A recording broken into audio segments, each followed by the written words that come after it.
Good morning! Maaga pong ang ginayak itong lulutuin ko. Medyo matagal din kasi itong palambutin. At para nga sa araw na ito ay obvious naman na sinabawan na naman ang ulam. Malinis na rin pala talaga tong pata nung binili ni Mister, pero tinagkal ko pa rin talaga yung hindi nakakaayang tingnan. At eto nga, ganado na naman si Sia kumain. Kapag talaga sinabawan ng ulam, pinapansin talaga niya ng pagkain. At kapag dry naman ay sortehan lang talaga kung kumain siya. Si Kuya naman ay mahilig din sa sabaw, kaya lang dahil nga napakadalasan namin ngayon mag-ulam ng sabaw, halos nananawa na rin at hindi na rin talaga siya kumakain. Kaya kung minsan nagre-request talaga siya ng mga dilata. Kaya kung minsan nga hindi na rin talaga ako nag-i-stock ng mga dilata na gusto niya, kasi yun talaga ang palagi niyang kinakain. At ayan nga, talagang hindi may kakailang kakulitan. O kaya naman nagluluto kami ng ulam na para talaga sa amin at ibinibili ko na lang si Sia ng may sabaw. Hindi ko rin pala sinasanay si Kuya sa mga ulam na gusto niya, dahil ang gusto kong matutunan niya ay kung ano yung nasa hapag ay yun ang kainin niya. Pero syempre paminsan-minsan pinagbibigyan din yung gusto. Nung hapon naman ay sumaglit kami dito sa pinsan ko. Birthday niya kasi, kaya nakalibre na naman kami ng gabihan. Panay nga ang pakit ito ni Diyosa. Kala mo naman ay cute.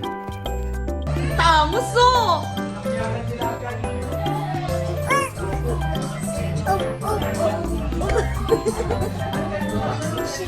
Uy, dito ko pala sa ibang palagay. Basta nga pumunta to si Sia sa bahay ng mga pinsan niya, palaging siya na lang may-ari ng remote at TV. At yung may bahay na lang palagi ang nag-a-adjust.